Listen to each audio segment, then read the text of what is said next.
నమస్కారం అండి. నా పేరు doctor Venkateswararao, senior consultant neuro surgeon and neuro surgical oncologist working in Basavatarakam Indo American cancer hospital. ఈరోజు మనము బ్రెయిన్ స్ట్రోక్ గురించి మాట్లాడుకుందాము. స్ట్రోక్ అంటే ఏంటి, బ్రెయిన్ స్ట్రోక్ ఎలా వస్తుంది, ఎవరిలో వస్తుంది, ఎందుకు వస్తుంది అనేది మనం తెలుసుకుందాం. స్ట్రోక్ అనేది మీకు అందరికీ తెలిసింది. హార్ట్ స్ట్రోక్ అంటాము, బ్రెయిన్ స్ట్రోక్ అంటాము. హార్ట్ స్ట్రోక్ ఎవరిలో వస్తుంది? యూజువల్గా పెద్ద వయసు ఉన్న వాళ్ళనే వస్తుంది. అలా కాకుండా బ్రెయిన్ స్ట్రోక్ కూడా పెద్ద వయసు వాళ్ళలో కూడా రావచ్చు. కానీ ఎందుకు వస్తుంది, ఎలా వస్తుంది అనేది ముందు తెలుసుకుందాం. అసలు స్ట్రోక్ అంటే ఏంటి, ఎప్పుడు వస్తుంది అనేది తెలుసుకుందాం. మనకి సడన్గా మనకి ఏం తెలియదు. స్ట్రోక్ అనేది ఎప్పుడు ఎవరిలో ఎలా వస్తుందో అనేది ఎవరికి ఏమీ తెలియదు. ఉదాహరణకి సడన్గా ఒక్కసారి హార్ట్ స్ట్రోక్, మనకి హార్ట్ అటాక్ చూసి తీసుకున్నాం అనుకోండి, ఉదాహరణకి ఎవరికైనా చెప్పి వస్తుందా? లేదు. అలాగే బ్రెయిన్ స్ట్రోక్ కూడా ఎవరికి ఎప్పుడు ఎలా వస్తుందో ఎవరికి ఏమీ తెలియదు. దీన్ని మనం రెండు రకాలుగా విభజించుకోవచ్చు. ఒకటి ఇస్కెమిక్ స్ట్రోక్ అంటాము, రెండు హెమరేజిక్ స్ట్రోక్ అంటాము. సో ఇస్కెమిక్ స్ట్రోక్ అంటే ఏంటంటే మన బ్రెయిన్ అంతా రక్తనాళాలతో నిండి ఉంటుంది. అది కుడి పక్క అయినా కానీ ఎడమ పక్క అయినా కానీ. ఇస్కీమియా అంటే బ్లడ్ సప్లై అనేది ఆగిపోవటము. హెమరేజిక్ అంటే రక్తనాళం పగిలిపోవటము. సో డిఫరెన్స్, తేడా అనేది గమనించాలి.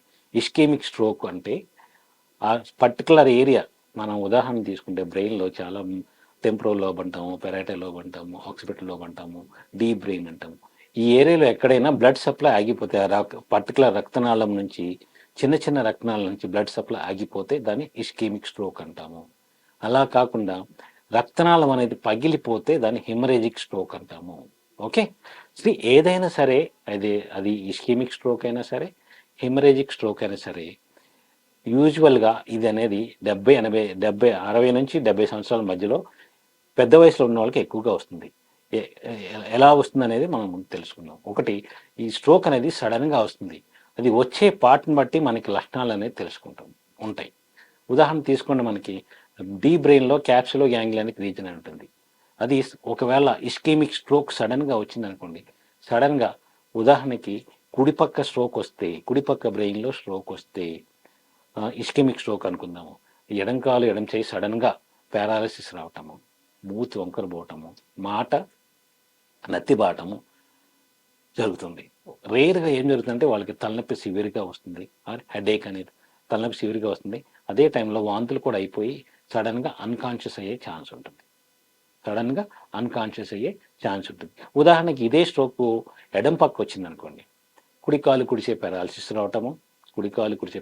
రావటము, మాట పడిపోవటము, వాంతులు రావటము, సర్వసాధారణంగా ఇవన్నీ జరుగుతూ ఉంటాయి. మూతి వంకరపోవటము, కుడిపక్కకి వంకరపోవటం జరుగుతూ ఉంటుంది. సో ఈ స్ట్రోక్ అనేది సడన్గా వచ్చినప్పుడు అది ఇస్కెమిక్ స్ట్రోకా, హెమరేజిక్ స్ట్రోక్ అనేది మనం చెప్పలేము.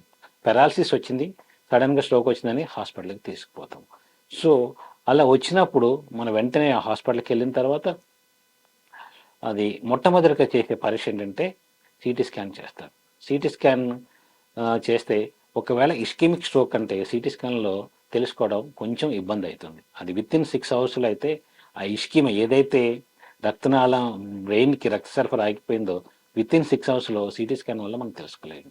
అదే హెమరేజిక్ స్ట్రోక్ అయితే సిటీ స్కాన్లో స్పష్టంగా మనకి రక్తనాళం పగిలిపోయి రక్తం జమ అయినట్టు మనకు తెలుస్తూ ఉంటుంది. మరి ఇస్కెమిక్ స్ట్రోక్ ఎలా తెలుసుకోవచ్చు అనుకోవచ్చు. ఇస్కెమిక్ స్ట్రోక్ అనేది వితిన్ 6 అవర్స్లో సిటీ స్కాన్లో తెలుసుకోలేకపోం కాబట్టి మనం అర్జెంటుగా ఎంఆర్ఐ అనేది చేయాలి. ఓకే, సరే, ఒకసారి వచ్చినాము.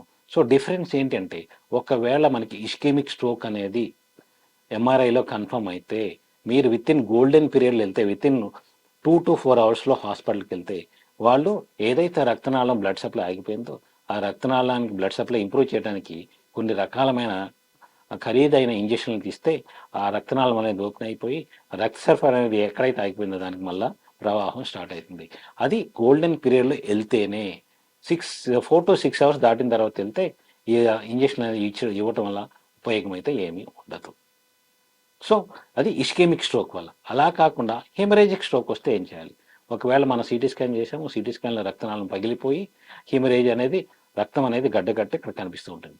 ఆ రక్తం గడ్డ చిన్నగా ఉంటే పర్వాలేదు. అది కుడిపక్క కట్టిందా, ఎడం పక్క కట్టిందా, కుడిపక్క ఏ పార్ట్ ఆఫ్ ద బ్రెయిన్లో ఉంది, అది లోపల బేసల్ గ్యాంగ్లియన్ ఉందా, పెరైటల్ లోబ్లో ఉందా, టెంపోరల్ లోబ్లో ఉందా, ఉన్న దాన్ని బట్టి మనకు లక్షణాలు అనేది కనపడతాయి అనమాట. ఒకవేళ హెమరేజిక్ స్ట్రోక్ అయితే ఆ రక్తగడ్డ పరిమాణం ఏదైతే రక్తం జమ అయిందో దాని పరిమాణం బట్టి ట్రీట్మెంట్ అనేది ఉంటుంది. ఒకవేళ రక్తం గడ్డ చిన్నగా ఉంటే మందులు ఇచ్చి ట్రీట్మెంట్ ఇవ్వడానికి ప్రయత్నిస్తాం. అలా కాకుండా రక్తం గడ్డ చాలా పెద్దగా ఉంటే దాన్ని ఆపరేషన్ చేసి ఏదైతే రక్తం గడ్డ ఉందో అది తీసేయాల్సి వస్తుంది. సో అసలు స్ట్రోక్ ఎందుకు వస్తుంది మనకి అని దానికి కారణాలు తెలుసుకోవాలి.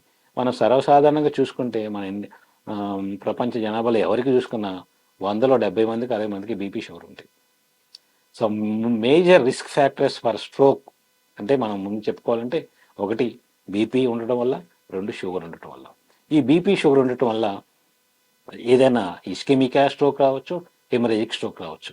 సో మనం ఈ 2 చేయాల్సింది ఏంటి అంటే, సో మన బీపీ ఒకవేళ ఉంది అంటే బీపీ ఎప్పుడు కంట్రోల్లో ఉండేటట్టు చూసుకోవాలి. ప్రతిసారి ఎవ్రీ 6 మంత్స్కి ఒకసారి డాక్టర్ దగ్గరికి వెళ్ళి బీపీ కంట్రోల్లో ఉందా లేదా చూసుకొని, బీపీ కంట్రోల్లో లేకపోతే ఏ మందులు వాడాలి, ఒకవేళ పాత మందులు సరిపోతున్నా లేదో చూసుకొని, దానికి బీపీ కంట్రోల్ లేకపోతే కొత్త మందులు అనేవి ఆ డాక్టర్ దగ్గరికి వెళ్ళి చూసుకొని ఉండాలి. అంటే ఎన్ని మందులు వాడినా ఒకసారి చాలా ఎక్కువ బీపీ ఉంటుంది. ఒక్కోసారి ఎక్కువ బీపీ ఉంటే అది కారణాలు ఏంటో తెలుసుకొని దాని తగ్గ మందులు వాడాలి, చూసుకొని మందులు వాడాలి. అలా కాకుండా మనకి అందరికీ తెలిసినట్టే లైఫ్ స్టైల్ మాడిఫికేషన్ అనేది మేజర్ ఇంపార్టెంట్ మనం చేయాల్సిన పని. రోజు బీపీ షుగర్ ఉన్న వాళ్ళు రోజు చేయాల్సిన పని ఏంటంటే minimum 3 to 5 kilometres brisk walking అనేది చేసిన, ఎక్సర్సైజ్ చేస్తే బీపీ కంట్రోల్ అవుతుంది. At the same time sugar patients ఎవరైతే డయాబెటీస్ ఉందో, అది టైప్ 1 కానీ టైప్ 2 కానీ, వాళ్ళ షుగర్ని ఎప్పుడు కంట్రోల్ చేసుకొని ఉండటం వల్ల ఈ బీపీ షుగర్ వల్ల మన బ్రెయిన్లో రక్తనాళాలు అనేవి ఫ్రెజైల్గా మారుతాయి. అంటే పెల్స్ బారిపోవటం వల్ల సడన్గా బీపీ పెరగటం వల్ల పగిలిపోయే అవకాశం ఉండటం వల్ల ఈ హెమరేజిక్ స్ట్రోక్ అనేది వస్తుంది. సో ఈ లైఫ్ స్టైల్ మాడిఫికేషన్ చేయటం వల్ల దీన్ని ఒక రకంగా మనం నియంత్రించుకోవచ్చు. అట్లా కాకుండా ఒక్కొక్కసారి మనకు స్ట్రోక్ అనేది యూజువల్గా ఓల్డర్ పర్సన్ చూస్తామని చెప్పినాను. అలా కాకుండా ఒక్కొక్కసారి కొంతమందిలో పడుచు పిల్లల్లో కూడా స్ట్రోక్ వచ్చే అవకాశం ఉంటుంది. అది 20 ఏళ్ళలో రావచ్చు, 30 ఏళ్ళలో రావచ్చు, 40 ఏళ్ళలో రావచ్చు, 10 ఏళ్ళలో కూడా వచ్చిన దాఖలాలు అయితే మన దగ్గర ఉన్నాయి. అలాంటప్పుడు ఆ స్ట్రోక్కు సంబంధించిన కారణాలు ఏమైనా ఉన్నాయా అనేది మనం పరీక్షలు చేసుకొని తెలుసుకొని దాన్ని నివారణ చేసుకోవచ్చు.